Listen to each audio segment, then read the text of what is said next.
સુરતના મહુવા અનાવલ જતા હાઈવે પર પાણી ભરાવાની સમસ્યા સામે આવી છે। મહુવાના કાછલ ગામ નજીક રોડ પર ફરી વળ્યા છે પાણી। રસ્તા પર પાણી ફરી વળતા વાહન ચાલકો કઈ રીતે અટવાયા છે તેના દ્રશ્યો આપને બતાવવા છે।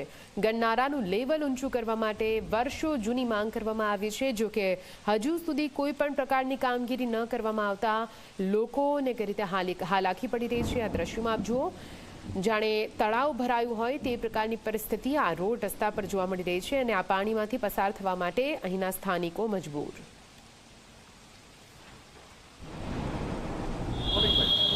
સુરત જિલ્લામાં ફરીથી ધોધમાર વરસાદને લઈને જનજીવન પ્રભાવિત થઈ ચૂક્યું છે। દ્રશ્યો એ છે સુરત જિલ્લાના કિમ 4 રસ્તા નજીકના છે, જ્યાં રાજ્ય ધોરીમાર્ગ હોય કે રાષ્ટ્રીય ધોરીમાર્ગ હોય, તમામ જગ્યાએ છે તે ઠેર ઠેર પાણીનો ભરાવો થઈ ચૂક્યો છે।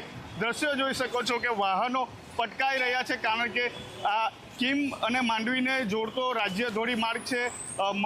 મહારાષ્ટ્ર અને મધ્યપ્રદેશ જવા માટે આ સીધો માર્ગ છે, એટલે કે અહીંથી મોટી સંખ્યામાં વાહનોની રોજિંદા હજારો વાહનો અવર જવર કરતા હોય છે અને હાલ આ પ્રકારે લોકો છે તે ખારામાં પટકાઈ રહ્યા છે। કિમ 4 રસ્તા નજીક આવેલું શોપિંગ સેન્ટર છે, તેની અંદર પણ આ પાણી ભરાઈ ચૂક્યું છે અને હાલ આ રીતે લોકો છે તે અટવાઈ રહ્યા છે, કારણ કે માર્ગની અંદર મસ્ત મોટા ખારાઓ પણ પડી ચૂક્યા છે અને તેને જ લઈને રોડનો અંદાજ નથી આવતા અને વાહનો છે તે ખોટકાઈ રહ્યા છે, પટકાઈ રહ્યા છે।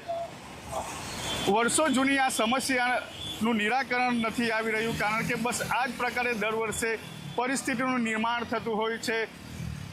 દ્રશ્યો જોઈ શકો છો કે કઈ રીતે આ રોડ છે તે તળાવમાં તબદીલ થઈ ચૂક્યો છે અને ઠેર ઠેર પાણી ભરાઈ ચૂક્યા છે। સામેની તરફ જે દુકાનો આવેલી છે તેમાં પણ પાણી ઘૂસી ચૂક્યા છે। સામેની તરફ રાષ્ટ્રીય ધોરીમાર્ગ આવ્યો છે અને ત્યાંથી પણ હજારોની સંખ્યામાં વાહનો અવર જવર કરતા હોય છે, ત્યારે દ્રશ્ય જોઈ શકો છો કે રોડની અંદર ખાડા પડી ચૂક્યા છે, એટલે અંદાજ નથી આવતો કે ખારામાં રોડ છે કે રોડમાં ખારો છે એ જ નથી ખબર પડી રહી। જે રીતે જોઈ શકાય છે કે ખૂબ જ મસ્ત મોટા ખારાઓ છે। આ રાષ્ટ્રીય ધોરીમાર્ગ છે, રાજ્ય ધોરીમાર્ગની ઉપર ખારા પડી ચૂક્યા છે, વાહનો છે તે પટકાઈ રહ્યા છે, ત્યારે બિલકુલથી ટ્રાફિક જામના દ્રશ્યો પણ સામે આવી રહ્યા છે। લોકો છે તે પારાવાર મુશ્કેલીનો સામનો કરતા હાલ નજરે આવી રહ્યા છે।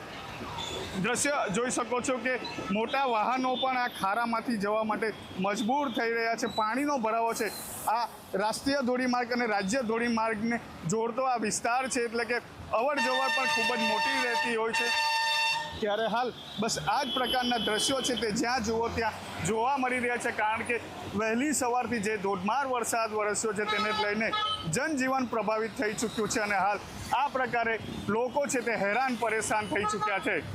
સંદીપ વસાવા, ઝી મીડિયા, ઓલપાડ, સુરત।